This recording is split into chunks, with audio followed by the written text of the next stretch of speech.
पालखी मार्ग लवकरच मार्गी, गहिनीनाथ गडावर मुख्यमंत्र्यांची मोठी घोषणा। श्री क्षेत्र गहिनीनाथ गड येथे भक्ती, श्रद्धा आणि विकासाचा अभूतपूर्व संगम पाहायला मिळाला। संत वामनभाऊ महाराज यांच्या सुवर्णमहोत्सवी पुण्यतिथीनिमित्त गडावर भव्य सोहळा मोठ्या उत्साहात पार पडला। राज्याच्या विविध भागांतून आलेल्या हजारो भाविकांनी संत वामनभाऊ महाराजांच्या चरणी नतमस्तक होत दर्शन घेतले। आज सकाळी गडाचे मठाधिपती हभप विठ्ठल महाराज यांच्या हस्ते संत वामनभाऊ महाराजांच्या समाधीवर विधिवत अभिषेक व पूजा करण्यात आली। हेलिकॉप्टरद्वारे मंदिराच्या कळसावर करण्यात आलेली भव्य पुष्पवृष्टी हा सोहळ्याचा विशेष आकर्षण ठरला।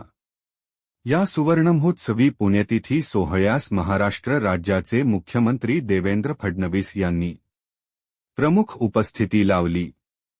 गहिनीनाथ गडाचा विकास, वारकरी संप्रदाय आणि गहिनीनाथ गड ते पंढरपूर 4 जिल्ह्यातून जाणाऱ्या पालखी मार्गाबाबत मुख्यमंत्र्यांनी यावेळी अत्यंत महत्त्वपूर्ण घोषणा केल्या आहेत। आता आपण पाहूया मुख्यमंत्री यांचे सविस्तर भाषण। हिंदवी स्वराज्याचे सरसंस्थापक छत्रपती शिवरायांना मानाचा मुजरा करतो। आज पूज्य संत वामनभाऊ महाराजांच्या 50व्या पुण्यतिथीच्या निमित्ताने ज्यांच्या निमंत्रणावरून म्हणा किंवा आदेशावरून म्हणा या ठिकाणी मी आलो ते हबप विठ्ठल महाराज आमच्यासोबत या ठिकाणी उपस्थित असलेल्या राज्याच्या आज संत वामनभाऊ महाराज यांची 50वी पुण्यतिथी पुण्यस्मरण आहे आणि त्यांचं स्मरण करण्याकरता त्यांचा आशीर्वाद घेण्याकरता मी या ठिकाणी आलो आहे।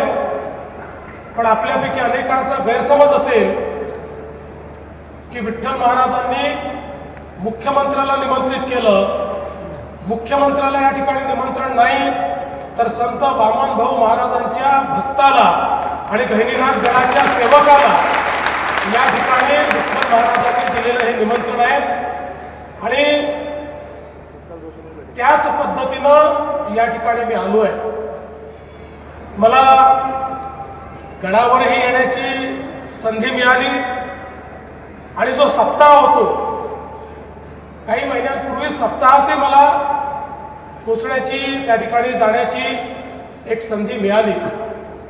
आपल्या सर्वांना माहिती आहे की नाथ परंपरेमध्ये ज्यांना नवनाथ समजलं जातं असे गहिनीनाथ महाराज आणि त्यांची परंपरा चालवणारे ज्यांना शंकराचा अवतार देखील समजलं गेलं असे श्री संत वामनभाऊ महाराज खऱ्या अर्थानं सद्गुरू जे असतात तेच समाजाला दिशा देत असतात आणि ज्या प्रकारे दऱ्याखोऱ्यांमध्ये प्रवास करून भागवत धर्माचा प्रचार करत संत वामनभाऊ महाराजांनी समाजाला अध्यात्माचा लळा लावला, समाजामध्ये एकोपा आणला, समाजातल्या प्रत्येक व्यक्तीला मन शुद्ध असेल तर आचरण शुद्ध होतं हा संदेश दिला आणि अगदी चोरांनाही पोटभर जेवण करून तू जा आणि अशा प्रकारचा उपदेश दिला की शेवटी ते चोर चोरी सोडून त्या ठिकाणी माळकरी झाले।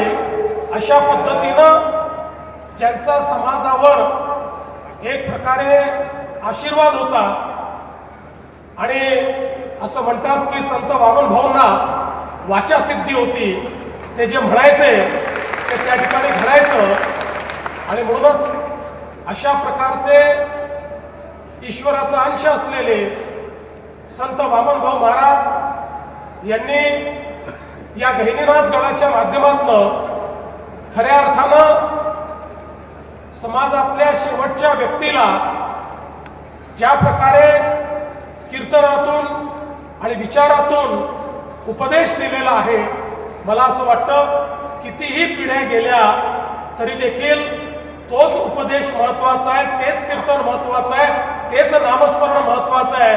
आणि त्याकरताच आपण प्रत्येक वेळी या ठिकाणी येत असतो. आणि सगळ्यात महत्वाचं की संत वामनभाऊ महाराजांनी या ठिकाणी प्रत्येकाला पोटभर जेवण्याचा संदेश दिलेला आहे. सगळ्यांनी प्रसाद घ्यायचा असतो आणि हा प्रसाद इथेच नाही तर जिथे सप्ताह होतो तिथेही प्रसादाचा मोठा कार्यक्रम हा त्या गावात होत असतो आणि सप्ताहाच्या कार्यक्रमामध्ये प्रसादाचा कार्यक्रम होत असतो. आणि मला हे देखील बघायला मिळालं की पुढचा सप्ताह कुठे याची लाईन लागली होती. आता वेगवेगळे लोक म्हणत होते आमच्याकडे करा, आता पुढचा म्हसोबाच्या वाडीला त्याचा पुढचा कुठे आहे त्याचे लोकांनी नंबर लावून ठेवलेला आहे. ही जी किमया आहे ही संत वामनभाऊ महाराजांची किमया आहे. आणि म्हणून मी आज आपल्याला एवढंच सांगायला आलो की मागच्या काळामध्ये आम्ही या गहिनीनाथ गडाचा विकास व्हावा या दृष्टीनं या ठिकाणची एक योजना तयार केली होती. हळूहळू त्याचं काम होत आहे. हा मंडप पाहून मला खूप आनंद वाटला. अतिशय सुंदर अशा प्रकारचा मंडप या ठिकाणी झाला आहे. फक्त विठ्ठल महाराजांना एक विनंती केली, मी म्हटले कठडे फार उंच झाले आहेत, त्यामुळे आपले जे भाविक आहेत त्यांच्यामध्ये तुमच्यामध्ये जरा हे कठडे मध्ये येतात, त्यामुळे ते लहान करून टाका अशी एकच सूचना मी त्यांना दिलेली आहे.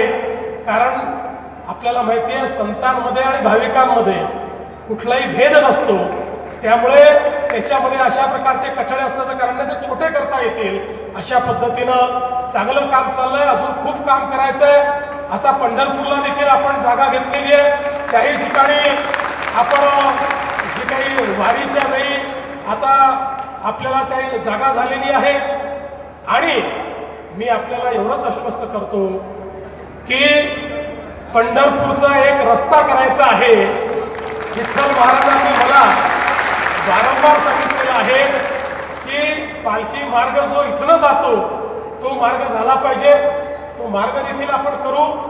आणि त्याचसोबत मी आश्वस्त करतो की या गडाचा अनुयायी म्हणून गडाशी संबंधित जी जी कामं असतील त्या सगळ्या कामांची जबाबदारी मी घेतलेलीच आहे. मी असे आमच्या पंकजाताई असतील, धनुभाऊ असतील, सगळे आमदार असतील, आम्ही सगळे मिळून निश्चितपणे या ठिकाणी ही सगळी कामं पूर्ण करू. आणि मी जसं सांगितलं मुख्यमंत्री म्हणून नाही तर या गडाचा एक अनुयायी म्हणून प्रत्येक वर्षी जेव्हा जेव्हा संधी मिळेल तेव्हा तेव्हा या ठिकाणी येतच राहील आणि संत वामनभाऊ महाराजांचा आशीर्वाद घेतच राहील हा विश्वास देतो.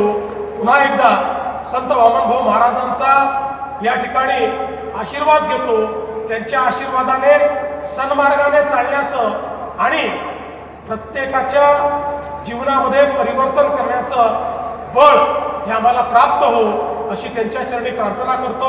विठ्ठल महाराजांचे देखील या ठिकाणी त्यांनाही मी प्रणाम करतो. आपल्या सर्वांना प्रणाम करतो आणि माझं बोलणं संपवतो. धन्यवाद. जय हिंद. थेट गहिनीनाथ गडावरून मुख्यमंत्री देवेंद्र फडणवीस यांच्या या भाषणामुळे गहिनीनाथ गडाच्या विकासाला नवी दिशा मिळणार असून पालखी मार्गाच्या कामामुळे लाखो वारकरी व भाविकांना मोठा दिलासा मिळणार आहे. संत वामनभाऊ महाराज यांच्या सुवर्णमहोत्सवी पुण्यतिथी सोहळ्याने गहिनीनाथ गडावर भक्ती, श्रद्धा आणि विकासाचा अविस्मरणीय ठसा उमटवला आहे. तरुण गर्जना न्यूजसाठी राहुल शिंदे, गहिनीनाथ गड.